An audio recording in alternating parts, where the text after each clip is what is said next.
চাঁপাইনবাবগঞ্জের গোমস্তাপুর, শিবগঞ্জ, ভোলাহাট ও সদর উপজেলা সহ 4টি উপজেলায় শীতের শুরু থেকে ব্যাপক হারে ডায়রিয়া ছড়িয়ে পড়েছে।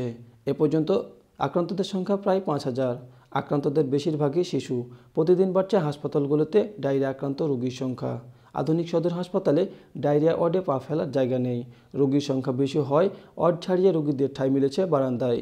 বিপুল সংখ্যক রোগীর চাপ সামলাতে হিমশিম খাচ্ছেন চিকিৎসক ও নার্সেরা।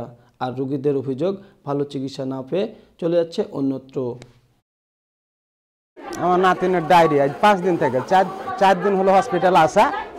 2-4টা কাঁচা দানা বুন্দিয়ে খেয়েছিল। তারপর থেকে সকাল থেকে দেখা যাচ্ছে কি যে বমি আর পায়খানা। গ্রামে চিকিৎসা দিয়েছিলাম, হয়তো ওষুধ কাজ করে নাই। আবার 4 দিন থেকে হসপিটালে নবগঞ্জ সদরে চিকিৎসা দিয়েছেন, কিন্তু কোনো উন্নতি এ পর্যন্ত নাই। ডায়রিয়াটা মেন হচ্ছে এখন ক্লাইমেট যে হচ্ছে, প্রত্যেকটা বাচ্চার একই অবস্থা।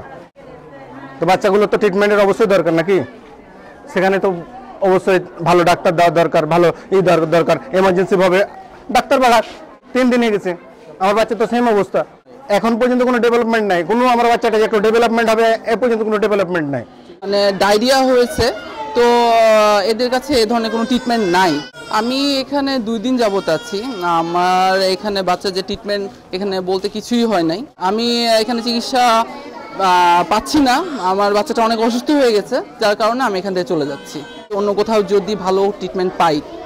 বর্তমানে আমাদের জেলা এবং উপজেলায় ডায়রিয়ার প্রকোপ কিছুটা বৃদ্ধি পেয়েছে এবং এটা প্রতি বছরই পায়।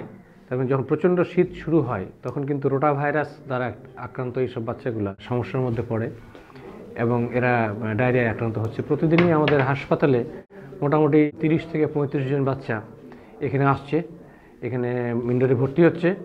আর যেগুলি ভর্তিযোগ্য নয় তারা আউটডোর ট্রিটমেন্ট নিয়ে বাড়ি চলে যাচ্ছে। আমাদের হাতে পর্যাপ্ত ওষুধ আছে, স্যালাইন আছে, খাবার স্যালাইন আছে।